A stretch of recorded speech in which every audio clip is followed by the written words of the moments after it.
Welcome to month 4 of the Senior Engineer track. Today we're covering security and compliance, OWASP Top 10, OAuth2 and SAML authentication, security architecture principles, and hands-on penetration testing. This isn't theoretical. By the end of today, you'll have found real vulnerabilities in a real application, fixed them, and documented the process in a security audit report. Security is not someone else's job. Every line of code you write is either making your system more secure or less secure. Today we learn to be deliberate about which one. 4 hours, 4 phases. Hour 1 is security fundamentals, a deep dive into the OWASP top 10 with demonstrations of how these vulnerabilities are exploited. Hour 2 covers authentication and authorization, OAuth2 flows, SAML, identity federation. You'll implement an OAuth2 flow hands-on. Hour 3 is the core challenge. You'll deploy a vulnerable web application and find and fix the security issues. Hour 4 is penetration testing with OWASP, plus presenting your security audit findings. The key mindset today. Think like an attacker so you can build like a defender. Every vulnerability we discuss exists in production systems right now. The question is whether your systems are among them. 5 objectives. Identify and remediate OWASP top 10 vulnerabilities in real code. Implement OAuth2 and SAML authentication flows correctly. Design secure system architectures with defense in depth. Conduct basic penetration testing with industry tools. And create comprehensive security audit documentation. Notice the progression. Identify, implement, design, conduct, create. We move from recognition to remediation, to architecture, to testing, to documentation. A senior engineer needs all 5 capabilities. The OWASP top 10 is the industry standard for web application security risks. Let's walk through the key ones. I01, broken access control. This is number 1 for a reason. 94% of applications tested had some form of broken access control. The fix, role-based access control will deny by default, server-side access checks on every request, and never trust client-side role claims. A02, cryptographic failures, previously called sensitive data exposure. TLS everywhere with no exceptions. Strong encryption for data at rest. Proper key management with rotation. Never roll your own cryptography. A03, injection. SQL injection, NoSQL injection, OS command injection, LDAP injection. The fix is always the same. Parameterized queries. Never concatenate user input into queries. A04, insecure design. This is new in the 2021 list, and it's important. You can't fix insecure design with a perfect implementation. Threat modeling at design time catches flaws before they become code. O5 is security misconfiguration, hardened configurations, and automation. O6 is vulnerable components, dependency scanning, and software composition analysis. O7 is authentication failures, MFA, and secure session management. A08 is software integrity failures, code signing, and CI/CD pipeline security. A09 is login failures, comprehensive audit logs with alerting. And A10 is server-side request forgery, input validation, and allow lists. Each has specific mitigations that you'll exercise in the hands-on challenge. O2 has 4 main flows, and picking the right one matters for security. Authorization code flow is for web applications with a server backend. The browser redirects to the auth server, the user logs in, the auth server sends a code back to your server, and your server exchanges that code for tokens. Tokens never touch the browser. This is the most secure flow. Authorization code with PKC is for single-page applications and mobile apps. PKC adds a code verifier and challenge that prevents authorization code interception attacks. This is mandatory for any browser-based application. The implicit flow is deprecated. Never use it. Client credentials is for service-to-service communication where there's no user context. Your backend service authenticates directly with the client ID and secret. Device code is for limited input devices, smart TVs, CLI tools, IoT devices. The device displays a code. The user authenticates on a separate device and the original device pose for the token. The critical rule, never use the implicit flow. It's deprecated in OAuth2. 1. Always use authorization code plus PKCE for browser-based apps. Azure Entra ID supports all 4 flows natively.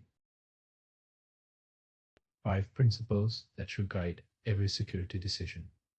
Defense in depth, multiple security layers, network segmentation, application firewalls, input validation, output encoding, encryption. No single layer is sufficient. If any one layer fails, the others still protect you. Least privilege, grant the minimum access required for a task. Just-in-time elevation for admin access. Revoke permissions when they're no longer needed. This applies to service accounts too. Your API shouldn't run as root. Zero trust. Never trust, always verify. Authenticate every request regardless of network location. The internal network is not a trust boundary anymore. Lateral movement after a breach is how attackers expand their access. Fail secure. Default to deny when something goes wrong. If your authentication service is down, lock access rather than allowing everything through. If a policy check fails, deny the request. Separation of duties, no single point of compromise. The person who writes the code shouldn't be the same person who deploys to production. Admin roles should require approval workflows. This limits the blast radius of a compromised account. Here's your challenge. In hour 2, you'll implement an OAuth2 authorization code plus PKC flow. Build the complete flow, redirect, callback, token exchange, refresh, and secure storage. Use Azure Entra ID as your identity provider and JWT IO to inspect your tokens. In hour 3, you'll deploy a vulnerable web application using Docker. Your job is to identify as many OWASP top 10 vulnerabilities as you can find in the code, then fix them. For each vulnerability, document what it is, how it can be exploited, and how you fixed it. In hour 4, you'll run automated penetration tests using OWASP app. Then do manual testing for logic flaws that automated tools miss.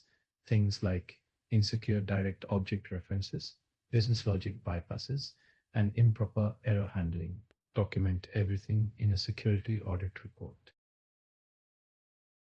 4 pitfalls that show up repeatedly in code reviews. Client-side validation only. This is the most common one.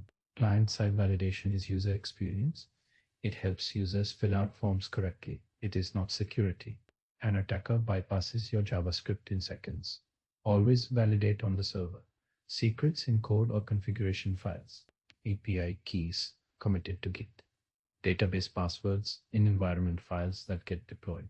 The fix, use a secrets manager, Azure Key Vault, HashiCorp Vault, and rotate credentials automatically. Verbose error messages that expose internals. Stack traces, database error messages, internal file paths.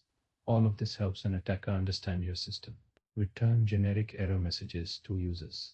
Log the details server-side only. Missing rate limiting on authentication endpoints. Without rate limits, an attacker can try millions of password combinations. Add rate limiting, account lockout after failed attempts, and consider captchas for suspicious activity. The corresponding best practices. Defense in depth with validation at every layer, secrets managers with automatic rotation, generic error responses, and automated security scanning in your CI/CD pipeline. 4 deliverables, equally weighted at 25% each. Security audit report, comprehensive findings with severity ratings, exploitation steps, and remediation recommendations. This is the most important deliverable because it demonstrates your ability to communicate security findings to stakeholders, OWASP vulnerability fixes, actual code changes with before and after comparisons. Show that you understand both the vulnerability and the correct fix. Penetration testing results. OWASP app scan output combined with your manual testing findings. Automated tools catch the obvious issues. Manual testing catches the subtle ones. Security checklist. A reusable checklist that you can apply to future projects. This should be specific enough to be actionable, not generic platitudes. Before the next session, work through these milestones. Complete OWASP workcode or juice shop exercises. These are deliberately vulnerable applications designed for learning. Implement security scanning in your team's CI/CD pipeline. SAST with SonarClave or SEMGRIP, dependency scanning with Snake or Dependabot. Conduct a security review of one production service you work on. Set up dependency vulnerability alerts. And read the first 4 chapters of the OWASP BISTEC guide, tools to get familiar with, OWASP ZAP for automated scanning, Burp Suite for manual testing, OWASP dependency check for component analysis, and Sneak for dependency vulnerability scanning. Reference the NIST cybersecurity framework and CS benchmarks for enterprise security standards, and OAuth2, RFC 6749 for the authentication protocol specification. Security is a practice, not a destination. The more you exercise these skills, the more naturally they'll inform your design decisions.